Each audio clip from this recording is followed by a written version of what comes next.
My background is I'm a Canadian by birth, born and raised north of Toronto. I have an education, University of Western Ontario undergraduate, a master's degree from the University of Toronto, and a PhD from the University of Alberta.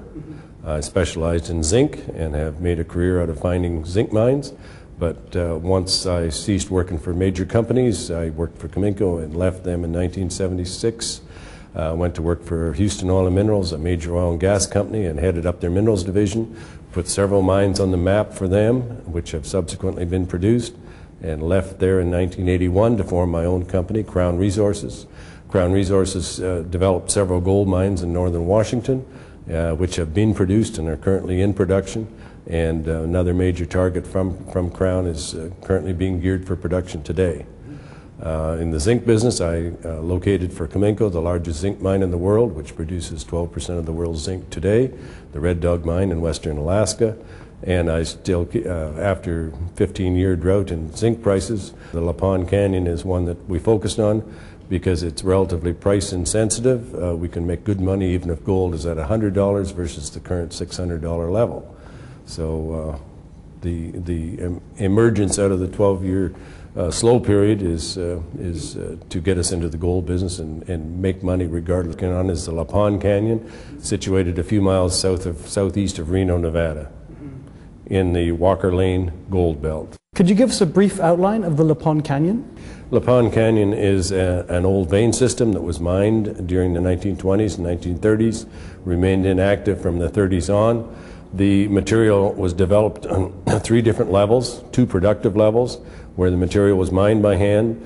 The face values in the various stopes average 1 ounce per ton. The different assays in the different faces that were being produced at the time actually run up to several ounces per ton.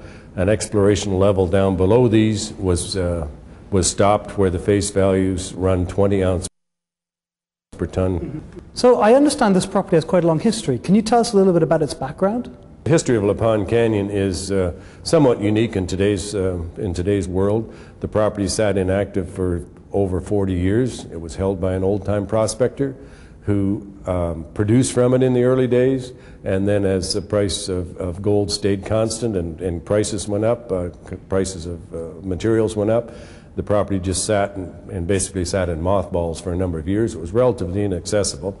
Only in the last few years was there a road pushed into it. And even though the exploration had been done on the lowermost level, with the face being in spectacular gold values over 20 ounces, there actually had been no production done from that lowest level. So while we sit there with these old workings, really the material that was indicated in the old workings had never been produced. So we believe it's sitting there basically ready to go to work on, and from that viewpoint it's unique in today's world.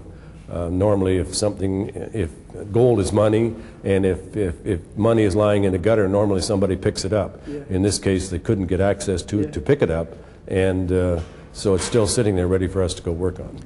Could you tell us a little more about the future direction of the company? The company initially will focus on high-grade production and the establishment of a modest reserve. Realistically, in high-grade systems that are underground, one never has a long-term reserve ahead, but we will expand it to the level where we can establish what rate of production we want to continue on. The initial target is 50,000 ounces near at hand, 200,000 ounces within the old workings. Then beyond that, I believe the exploration potential is in the order, for an exploration target, in the order of 1 million ounces. That would keep us going for 10 years production.